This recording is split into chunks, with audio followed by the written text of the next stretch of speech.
በስመ አብ ወወልድ ወመንፈስ ቅዱስ አሃዱ አምላክ አሜን። የተወደዳችሁ የክርስቶስ ቤተሰቦች፣ የእመቤታችን የቅድስት ድንግል ማርያም የቃል ኪዳን ልጆች እንዲሁም የቅዱሳኑ ሁሉ ወዳጆች ሰላም እግዚአብሔር ከሁላችሁም ጋር ይሁን። እንደምን ቆያችሁ? እንደምን አረፈዳችሁ? በቸርነቱ በፍቅሩ የጠበቀንና እስከዚህ ዕለት እስከዚህ ሰዓት ድረስ ያደረሰን የቅዱሳን የአባቶቻችን አምላክ ልዑል እግዚአብሔር ስሙ ለዘላለም የተመሰገነ ይሁን። የተወደዳችሁ የክርስቶስ ቤተሰቦች፣ እንደ አምላካችን እንደ እግዚአብሔር ቅዱስ ፈቃድ በዛሬው ትምህርታችን የምንመለከተው በዮሐንስ ወንጌል በምዕራፍ 4 ቁጥር 24 ላይ የሚገኘውን ቃል በመጥቀስ አንዳንድ ጥያቄዎች ስለ ሃይማኖታችን የሚጠይቁትን ጥያቄ መነሻ በማድረግ ይሆናል። በዚህ የወንጌል ክፍል ላይ የሚገኘው ቃል እግዚአብሔር መንፈስ ነው፣ የሚሰግዱለትም በመንፈስና በእውነት ሊሰግዱለት ይገባል ይላል። ስለዚህም ጠያቂዎቹ ይህንን የመጽሐፍ ቅዱስ ክፍልን መነሻ በማድረግ እናንተ በኦርቶዶክስ ተዋሕዶ ቤተክርስቲያን እምነት መሰረት ለቅዱሳን የጸጋ ስግደት ይገባል ብላችሁ ለድንግል ማርያም፣ ለቅዱሳን መላእክት፣ ለጻድቃን፣ ለሰማዕታት ትሰግዳላችሁ። ለመሆኑ ለእነርሱ የምትሰግዱት የጸጋ ስግደት በዮሐንስ ወንጌል በምዕራፍ 4 ቁጥር 24 ላይ እንደተገለጸው በመንፈስና በእውነት ነው ወይስ አይደለም ይላሉ። የዛሬው ትምህርታችን ይህንን ጥያቄ መሰረት ያደረገ ነው። አምላካችን እግዚአብሔር እንዲያስተምረንና የቃሉን ምስጢር ለሁላችንም ይገልጥልን ዘንድ ቅዱስ ፈቃዱ ይሆንልን።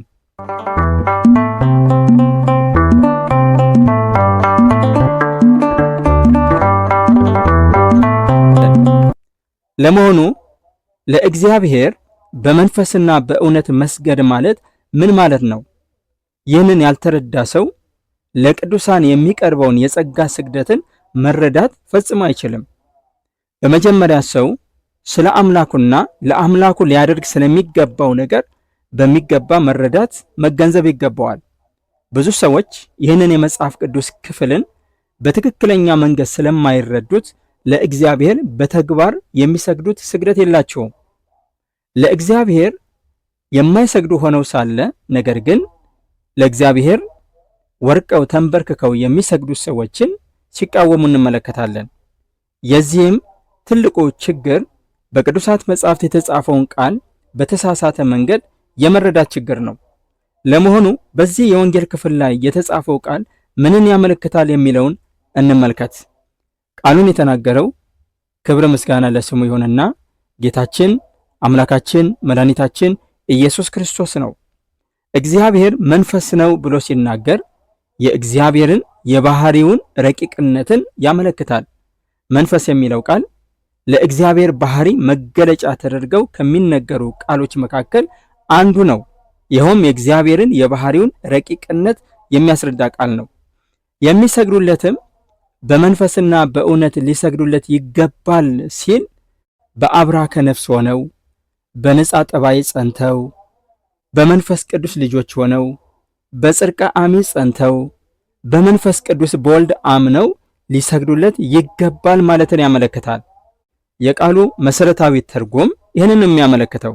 ስለዚህም በቅድስት ኦርቶዶክስ ተዋሕዶ ቤተክርስቲያናችን ለእግዚአብሔር የአምልኮ ስግደት ይገባል ብለን ለእግዚአብሔር ስንሰግድ ፈጣሪነቱን እግዚአብሔርነቱን አምነን በመንፈስና በእውነት ሆነን ለአምላካችን ለእግዚአብሔር እንሰግዳለን።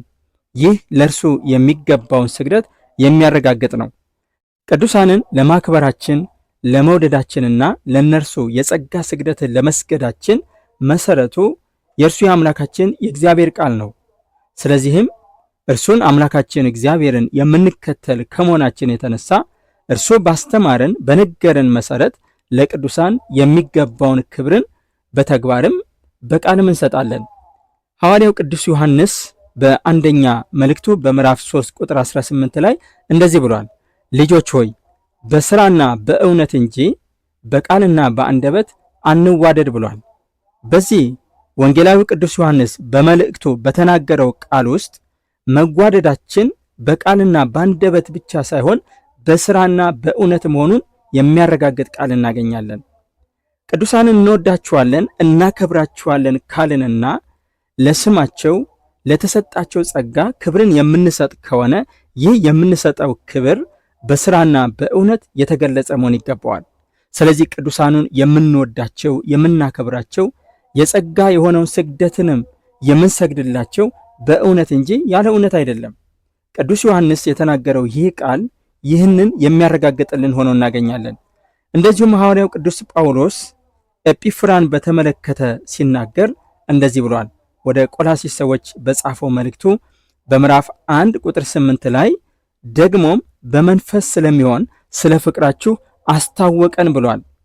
ይህ ለቆላሲስ ክርስቲያኖች የተጻፈው የቅዱስ ጳውሎስ መልእክት የሚያረጋግጥልን የቆላሲስ ክርስቲያኖች ፍቅራቸው በመንፈስ የሆነ ፍቅር ነበረ። ያለ መንፈስ ቅዱስ ያለ መንፈስ የሚሆን ፍቅር በክርስትና ውስጥ የለም። እያንዳንዳችን መመላለሳችን፣ እግዚአብሔርን ማምለካችን፣ የትኛውን መንፈሳዊ አገልግሎትን ማከናወናችን በመንፈስ እንጂ ያለ መንፈስ አይደለም። ቅዱስ ጳውሎስ ወደ ገላትያ ሰዎች በጻፈው መልእክቱ በምዕራፍ 5 ቁጥር 16 ላይ እንደዚህ ብሏል። በመንፈስ ተመላለሱ፣ የሥጋን ምኞት ከቶ አትፈጽሙ። የሥጋን ምኞት መፈጸም ሥጋዊነትና ይህ ክርስቲያናዊ ሕይወት ነው። በመንፈስ ተመላለሱ እንዳለን በነፍስ ፈቃድ በመንፈስ ቅዱስ መመላለስ በቅድስና ሕይወት መኖር ክርስትናን የሚገልጥ ተግባር ነው። ስለዚህ መመላለሳችን በመንፈሳዊ ሕይወት በመንፈሳዊነት ስለሆነ በመንፈስ ተመላለሱ በተባለው ቃል መሰረት በክርስትና ሕይወት ስንኖር በመንፈስ ልንመላለስ የግድ ነው። በመንፈስ ስንመላለስ ከምናደርጋቸው መንፈሳዊ ተግባራት መካከል ቅዱሳኑን ማክበር አንዱ ተግባር ነው። ቅዱሳኑን ስንወዳቸውና ስናከብራቸው በእውነት ሊሆን ያስፈልጋል። እንደዚሁም በመንፈስ እርስ በርሳችን መፋቀር ስለሚገባን የምናደርግላቸው ማናቸውም ተግባራት በመንፈስ የሚከናወንና የሚፈጸም ሊሆን ይገባል። ይህም ማለት በመንፈስ ቅዱስ ኃይል በመንፈስ ቅዱስ ምሪት የሚከናወን ማለትን ያረጋግጣል። ለእግዚአብሔር በመንፈስና በእውነት እንሰግዳለን ብለን ስንናገር እርሱ አምላካችን እግዚአብሔር ብቸኛ ፈጣሪ የባህሪ አምላክ መሆኑን አምነን ለእርሱ በመገዛት ከግብዝነት በራቀና በንጹህ ልብ በመሆን በመንፈስ ቅዱስ ልጅነት ሆነን እንሰግዳለን። ይህንን የሚያስረዳን እንደዚሁም ቅዱሳን የእግዚአብሔር ወዳጆች መሆናቸውን በእውነት ተረድተን በእነሱ ያደረው የእግዚአብሔር መንፈስ መሆኑንና ለእነሱም ታላቅ ጸጋ የተሰጣቸው መሆኑን አውቀን እንደዚሁም ከእነሱ ጋር መንፈሳዊ የሆነ ኅብረት ያለንና እነርሱም በአምላካቸው በእግዚአብሔር ፊት ሕያዋን መሆናቸውን አውቀን በትህትና የጸጋ ስግደትን እንሰግዳለን። ይህ በመንፈስ የሚለው ቃል በመንፈስ ቅዱስ መሪነት የቅዱሳንን ክብር መረዳትንና ከግብዝነት መራቅን ያረጋግጥልናል። ስለዚህም ለቅዱሳን የምንሰግደው ስግደት ከአምልኮ ጋር ምንም አይነት ግንኙነት የሌለው ነገር ግን አምላካችን እግዚአብሔር ለቅዱሳኑ በሰጣቸው ክብርና ጸጋ መጠን የሚቀርብላቸው የጸጋ ስግደት ነው። ይህንን መረዳትና መገንዘብ የግድ አስፈላጊ ነው። ለመሆኑ ለቅዱሳን የጸጋ ስግደትን እንሰግድ ዘንድ መጽሐፍ ቅዱስ ያስተምረናል ወይ የሚለውን ከመጽሐፍ ቅዱስ እንድንመለከት የግድ ያስፈልገናል። ስለ ስግደት ስናነሳ ስግደት ማለት መጎንበስ፣ መንበርከክ፣ ግንባርን ጉልበትን መሬት አስነክቶ መደፋት ማለት ነው። ስግደት የተገዥነት፣ የትህትና፣ የመታዘዝ ራስን ዝቅ የማድረግ ምልክት ነው። በመጽሐፍ ቅዱስ ውስጥ የምናገኘው ስግደት የአምልኮ መግለጫ ብቻ ሳይሆን አክብሮትንም የሚያስረዳ ሆኖ እናገኛለን። በመጽሐፍ ቅዱስ ስግደት የአምልኮ የጸጋና የአክብሮት ተብሎ ይታወቃል። እነዚህን በየክፍላቸው እንድንመለከታቸው የግድ ያስፈልገናል።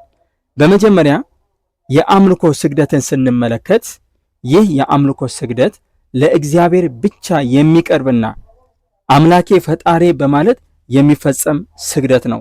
ይህም በተመለከተ በኦሪት ዘጸአት ምዕራፍ 34 ቁጥር 14 ላይ የተጻፈው እንመልከት። ቃሉ እንደዚህ ይላል፣ ስሙ ቀናተኛ የሆነ እግዚአብሔር ቅናት ያለው አምላክ ነውና ለሌላ አምላክ አትስገድ ይላል። ይህ አትስገድ የሚለው ቃል ለሌላ አምላክ ከሚል ቃል ጋር ተገናኝቶ እናገኛለን። ምክንያቱም ከእግዚአብሔር ውጪ ሌላ አምላክ የለምና አምላኬ ብለን የምንሰግድለት እርሱ እግዚአብሔር ብቻ መሆኑን ያረጋግጥልናል። ነቢየ እግዚአብሔር ቅዱስ ዳዊት በመዝሙር 28 በቅንፍ 29 ቁጥር 2 ላይ እንደዚህ ብሏል። የስሙን ክብር ለእግዚአብሔር አምጡ፣ በቅድስናው ስፍራ ለእግዚአብሔር ስገዱ ብሏል። ለእግዚአብሔር ስገዱ ይላልና ቃሉ የምንሰግደው ለእግዚአብሔር ስለሆነ እርሱን አምላካችን እግዚአብሔርን ፈጣሪ አምላኬ ብለን ለእርሱ የአምልኮ ስግደትን መስገድ የሚገባን መሆኑን ቃሉ ያረጋግጥልናል። ይህ እስካሁን የተመለከትነው የአምልኮ ስግደትን የሚያስረዳ ሲሆን የጸጋ ስግደትንና የአክብሮት ስግደትን በተመለከተ መጽሐፍ ቅዱስ ምን እንደሚል እንመልከት።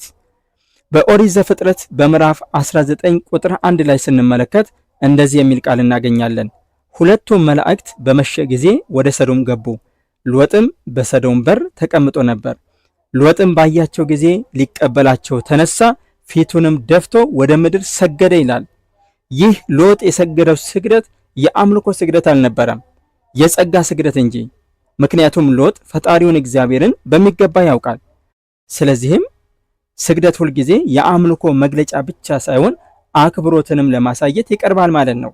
ሌላው አብርሃም ለኬጢ ልጆች የሰገደውን ስግደት በኦሪት ዘፍጥረት በምዕራፍ 23 ቁጥር 7 ላይ እናገኛለን።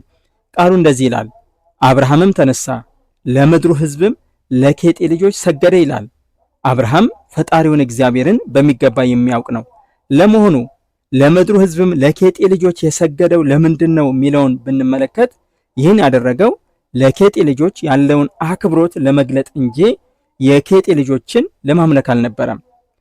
እንደዚሁም በኦሪት ዘፍጥረት በምዕራፍ 49 ቁጥር 8 ላይ ስንመለከት ቅዱስ ያዕቆብ ልጆቹን ሲመርቃቸው እንደዚህ በማለት ተናግሯል። ይሁዳ ወንድሞችህ አንተን ያመሰግኑሃል፣ እጅህ በጠላቶች ደንደስ ላይ ነው፣ የአባት ልጆች በፊትህ ይሰግዳሉ ብሏል። ቅዱስ ያዕቆብ የአባት ልጆች በፊትህ ይሰግዳሉ ሲል ያመልኩሃል ማለቱ አለመሆኑ ግልጽ ነው። ይሄ ስግደት አክብሮትን፣ መገዛትን የሚያመለክት ነው። ስለዚህም የአባት ልጆች ወንድሞች በፊትህ ይሰግዳሉ ማለት አንተን ያከብሩሃል፣ ለአንተ ይገዙልሃል ማለትን ያረጋግጣል እንጂ ያመልኩሃል ማለትን አይደለም የሚያስረዳው። በኦሪት ዘጸአት በምዕራፍ 18 ቁጥር 7 ላይ ስንመለከት ሙሴ ለአማቱ የሰገደውን ስግደት እናገኛለን። እንደዚህ ይላል፣ ሙሴም አማቱን ሊገናኝ ወጣ፣ ሰገደም፣ ሳመውም ይላል። ሙሴ ለአማቱ በአክብሮት ሰግዷል። ደግሞ ለአማቱ ያለውን አክብሮትና ፍቅርን ለመግለጽ ስሞታል። ስለዚህም ሰገደም የሚለው በአክብሮት ወርቆ መስገዱን፣ ሳመውም የሚለው ለአማቱ ያለውን ፍቅር መግለጹን ያረጋግጣል እንጂ ይህ ከአምልኮ ጋር የሚገናኝ አይደለም። በኦሪት ዘኍልቍ በምዕራፍ 22 ቁጥር 31 ላይም እንደዚህ የሚል ቃል እናገኛለን። እግዚአብሔርም የበልዓምን ዓይኖች ከፈተ፣ የእግዚአብሔርን መልአክ በመንገድ ላይ ቆሞ የተመዘዘም ሰይፍ በእጁ ይዞ አየ፣ ሰገደም፣ በግንባሩም ወደቀ ይላል።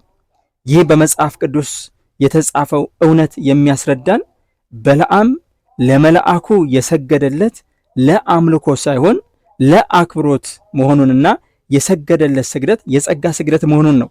ስለዚህም የአምልኮ ስግደት ሁልጊዜ ለእግዚአብሔር ብቻ የሚቀርብ ሲሆን ስግደት የአምልኮ መግለጫ ብቻ ስላልሆነ ለቅዱሳን መላእክትም ለቅዱሳን ሰዎችም እንደዚሁ ደግሞ ክብር ለሚገባቸው ሰዎችም ሲቀርብ እንመለከታለን። በመጽሐፈ ኢያሱ በምዕራፍ 5 ከቁጥር 13 እስከ 14 ድረስ የተጻፈውንም ቃል እንመልከት። እንደዚህ ይላል፣ እንዲህም ሆነ ኢያሱ በኢያሪኮ አጠገብ ሳለ ዓይኑን አንስቶ ተመለከተ፣ እነሆም የተመዘዘ ሰይፍ በእጁ የያዘ ሰው በፊቱ ቆሞ ነበር።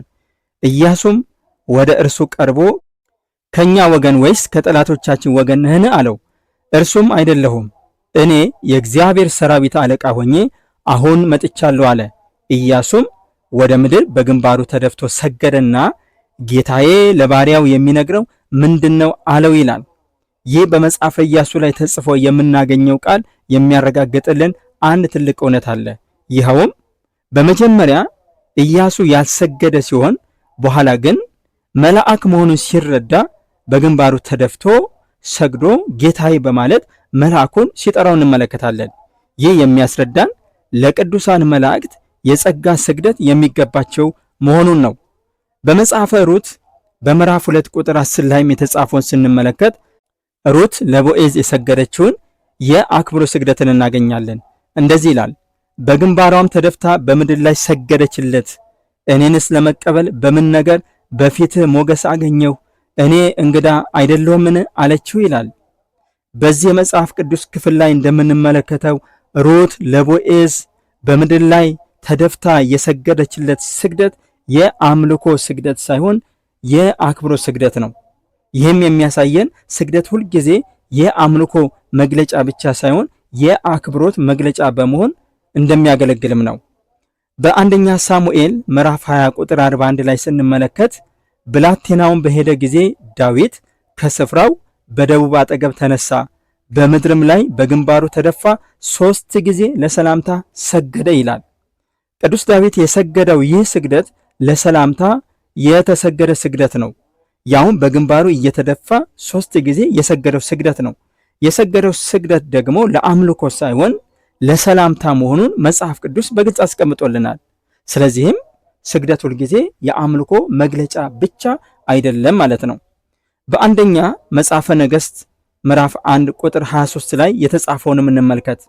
እንደዚህ ይላል፣ ለንጉሱም እነሆ ነቢዩ ናታን መጥቷል ብለው ነገሩት። እርሱም ወደ ንጉሱ ፊት በገባ ጊዜ በግንባሩ በምድር ላይ ተደፍቶ ለንጉሱ እጅ ነሳ ይላል። ይህ ነቢዩ ናታን ለንጉሱ ለዳዊት የሰገደለት ስግደት የአምልኮ ስግደት ሳይሆን የአክብሮት ስግደት ነበረ። ስግደቱንም ሲፈጽም በግንባሩ በምድር ላይ ተደፍቶ ነበረ ለንጉሱ እጅ የነሳው። ይህ ስግደት አምልኮተ እግዚአብሔርን የሚቃወም ስግደት አልነበረም። ስለዚህ መጽሐፍ ቅዱስ ስግደት ሁልጊዜ የአምልኮ መግለጫ ብቻ ነው ብሎ አያስተምረንም። በአንደኛ መጽሐፈ ነገሥት ምዕራፍ 18 ቁጥር 7 ላይም ስንመለከት አብዲዩም በመንገድ ላይ ሲሄድ እነሆ ኤልያስ ተገናኘው። አብዲዩም አወቀው፣ በግንባሩም ተደፍቶ ጌታዬ ሆይ ኤልያስ አንተ ነህን አለ ይላል። አብዲዩ ለኤልያስ ተደፍቶ ሰግዶለታል። ይህ ለኤልያስ የሰገደው ስግደት የጸጋ ስግደት ነበረ። ምክንያቱም ኤልያስ የእግዚአብሔር ሰው የእግዚአብሔር ነቢይ መሆኑን አብዲዩ ያውቃልና፣ ስለዚህም ነው የሰገደለት። ስለዚህም የአምልኮ ስግደት ከጸጋ ስግደት ፈጽሞ የተለየ መሆኑን ከዚህ እንረዳለን። በአንደኛ ዜና መዋዕል በምዕራፍ 29 ቁጥር 20 ላይ የተጻፈውን ደግሞ እንመልከት። ቃሉ እንደዚህ ይላል፣ ዳዊትም ጉባኤውን ሁሉ አምላካቸውን እግዚአብሔርን ባርኩ አላቸው። ጉባኤውም ሁሉ የአባታቸውን አምላክ እግዚአብሔርን ባረኩ፣ ራሳቸውንም አዘንብለው ለእግዚአብሔርና ለንጉሱ ሰገዱ ይላል። በዚህ የመጽሐፍ ቅዱስ ክፍል ላይ በግልጽ የተቀመጠው ቃል ሕዝቡ ለእግዚአብሔርና ለንጉሱ መስገዳቸው ነው። ይህ ኃጢአት አልሆነባቸውም። ለምን? ለእግዚአብሔር የሰገዱት ስግደት የአምልኮ ስግደት ሲሆን ለንጉሱ የሰገዱት ስግደት ደግሞ የአክብሮት ስግደት ነበረ። ለእግዚአብሔርና ለንጉሱ ሰገዱ ተብሎ በአንድነት መቀመጡ እግዚአብሔርንና ንጉሱን አንድ አድርገው አመለኩ ማለትን ፈጽሞ ያስረዳም። ስለዚህም የአምልኮ ስግደትን ከጸጋና ከአክብሮት ስግደት ለይቶ መረዳት የግድ ያስፈልጋል። በትንቢተ ዳንኤል ምዕራፍ 2 ቁጥር 46 ላይ የተጻፈውንም ስንመለከት እንደዚህ ይላል፣ በዚያን ጊዜ ንጉሡ ናቡከደነጾር በግንባሩ ተደፍቶ ለዳንኤል ሰገደለት፣ የእህሉንም ቁርባን ዕጣኑንም ያቀርቡለት ዘንድ አዘዘ ይላል። በዚህ ላይ በግልጽ እንደምንመለከተው ናቡከደነጾር በግንባሩ ተደፍቶ ለዳንኤል ሰግዶለታል። የሰገደለት ዳንኤል የእግዚአብሔር መንፈስ ያለበት የእግዚአብሔር አገልጋይ መሆኑን በሚገባ ተረድቶ ነበረ። ይህ ስግደት የአምልኮ ስግደት ሳይሆን የጸጋ ስግደት በመባል ይታወቃል። በትንቢተ ኢሳይያስ ምዕራፍ 49 ቁጥር 23 ላይም ስንመለከት ስግደትን በተመለከተ የተነገረ ቃል እናገኛለን። እንደዚህ ይላል፣ ነገስታት አሳዳጊ አባቶችሽ ይሆናሉ፣ እቴጌዎቻቸውም ሞግዚቶችሽ ይሆናሉ፣ ግንባራቸውንም ወደ ምድር ዝቅ አድርገው ይሰግዱልሻል ይላል። ይህን ቃል የተናገረው ነቢዩ ኢሳይያስ በእግዚአብሔር መንፈስ ሆኖ ነው። ቃሉ እንዲናገር ያደረገው እግዚአብሔር ነው። በዚህ ቃል ላይ የተነገረው ግንባራቸውንም ወደ ምድር ዝቅ አድርገው ይሰግዱልሻል የሚለው ቃል አምልኮትን የሚያስረዳ አይደለም።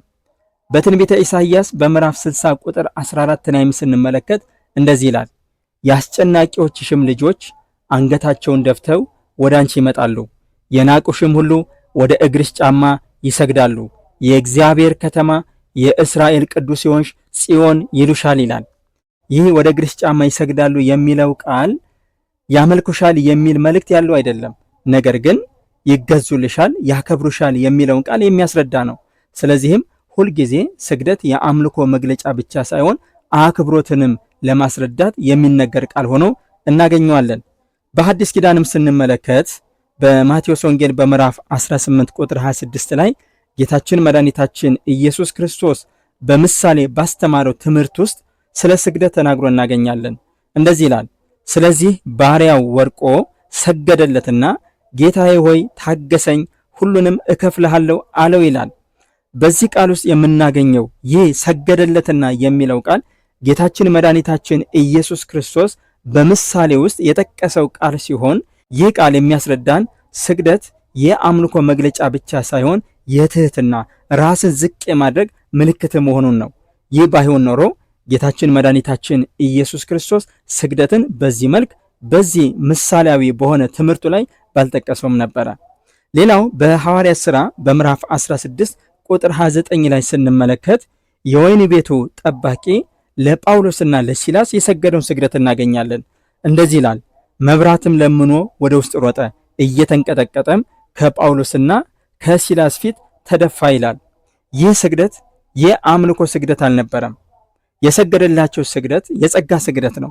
ምክንያቱም በእነሱ ያደረውን የእግዚአብሔርን ኃይል የእግዚአብሔርን ጸጋ ተመልክቷልና መንበርከኩም መስገዱ መደፋቱ ይህ የሚያስረዳን እነሱን ማክበሩን ለነሱ ያለውን ታላቅ የሆነ ክብርን መግለጹን እንጂ እነሱ ማምለኩን አልነበረም። ስለዚህ ይህ ስግደት በቤተ ክርስቲያናችን የአምልኮ ያይደለ የጸጋ ስግደት ተብሎ ይታወቃል።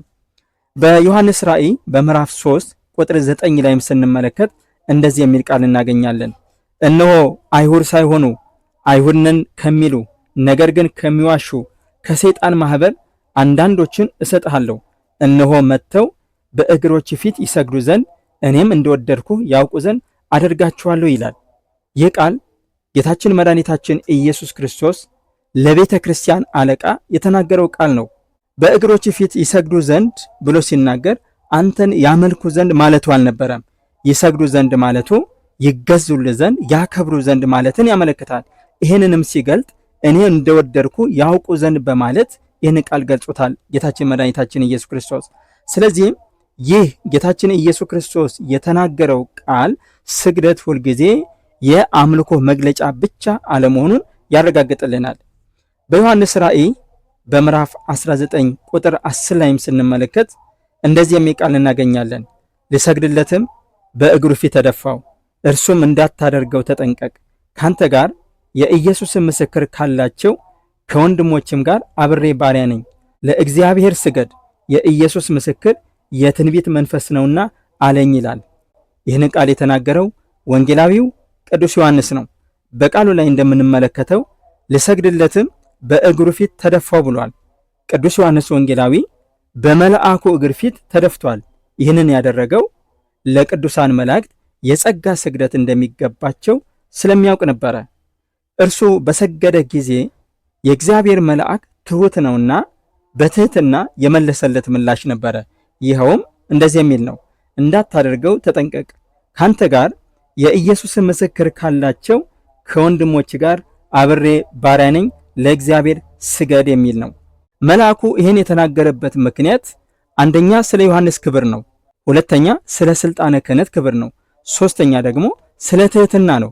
ምክንያቱም ቅዱሳን መላእክት ትሑታን ናቸውና የሚናገሩት ንግግር በሙሉ ትህትናን የተሞላ ነው። ቅዱስ ዮሐንስ ለመልአኩ ሲሰግድለት መልአኩ አትስገድልኝ ቢለውም ቅዱስ ዮሐንስ ግን ስግደቱን ባለማቋረጥ ሁለተኛ ጊዜ ሲሰግድለት እንመለከታለን። ይህንንም በዮሐንስ ራእይ በምዕራፍ 22 ቁጥር 8 ላይ እናገኛለን። እንደዚህ ይላል ቃሉ፣ ይህን ያየሁና የሰማው እኔ ዮሐንስ ነኝ። በሰማሁትና ባየሁትም ጊዜ ይህን ባሳየኝ በመልአኩ እግር ፊት እሰግድ ዘንድ ተደፋው ብሏል። ቅዱስ ዮሐንስ መልአኩ አትስገድልኝ ያለው ለአክብሮት ለትህትናና ስለ ስልጣነ ክህነት ክብር መሆኑን ስላወቀ መልሶ እንደገና ለመልአኩ ይሰግድለታል። መልአኩም ደግሞ እንደገና መልሶ እንዳታደርገው ተጠንቀቅ በማለት ለሱ እንዳይሰግድለት ሲናገር እንመለከታለን። ይህ ማለት ለቅዱሳን መላእክት ስግደት አይገባም ማለት ሳይሆን ያ ለቅዱስ ዮሐንስ የተገለጸለት መልአክ ለቅዱስ ዮሐንስ ያለውን አክብሮትን እንደገለጸ ማሳያ ነው። ስለዚህ ቅዱስ ዮሐንስና መልአኩ እርስ በርሳቸው የተከባበሩበት፣ ቅዱስ ዮሐንስም ለመልአኩ የጸጋ ስግደትን 2 ጊዜ መላሶ የሰገደበት ክፍል ነው። ይህ የሚያረጋግጥልን ለቅዱሳን መላእክት የጸጋ ስግደት የሚገባ መሆኑንና ስግደት ሁልጊዜ የአምልኮ መግለጫ አለመሆኑን ነው። እስካሁን ድረስ የተመለከትነው የመጽሐፍ ቅዱስ ትምህርት የሚያረጋግጥልን ለቅዱሳን ማለትም ለእመቤታችን ለቅድስት ድንግል ማርያም፣ ለቅዱሳን መላእክት፣ ለጻድቃን፣ ለሰማዕታት የጸጋ ስግደት የሚገባቸው መሆኑን ነው። ይህንን ለቅዱሳን የሚገባውን ስግደት ስናቀርብ ደግሞ በእውነት ሆነን በመንፈስ ቅዱስ ሆነን ሊሆን ስለሚገባው በእውነትና በመንፈስ ይህንን ስግደት መፈጸም ማለት ለእግዚአብሔር የሚገባውን የአምልኮ ስርዓትን ለቅዱሳን መስጠትን የሚያመለክት አይደለም። እግዚአብሔር አምላካችን ጌታችን መድኃኒታችን ኢየሱስ ክርስቶስ ለቅዱሳን የሰጣቸው ክብር እጅግ በጣም ታላቅ ነው። ስለዚህም በአጠቃላይ መጽሐፍ ቅዱስ ስግደት ሁልጊዜ የአምልኮ መግለጫ ነው ብሎ አያረጋግጥልንም። ነገር ግን አሁን በተማርነው ትምህርት መሰረት ለቅዱሳን እንደዚህም ክቡራን ለሆኑ ሰዎች የጸጋ ስግደት የአክብሮ ስግደትን መስገድ ተገቢ መሆኑን ያረጋግጥልናል። አምላካችን እግዚአብሔር ይህንን ቃል በዚህ ሰዓት ስላስተማረን ስሙ ለዘላለም የተመሰገነ ይሁን። የሰማነውን በየልቦናችን ያሳድርብን። የእርሱ የአምላካችን የእግዚአብሔር ቸርነት፣ የእመቤታችን የቅድስት ድንግል ማርያም አማላጅነት፣ የቅዱሳን ጻድቃን፣ የነቢያት፣ የሐዋርያት ጸሎታቸው፣ ረድኤታቸው፣ በረከታቸው አይለየን። ወስብሐት ለእግዚአብሔር። ይቆየን።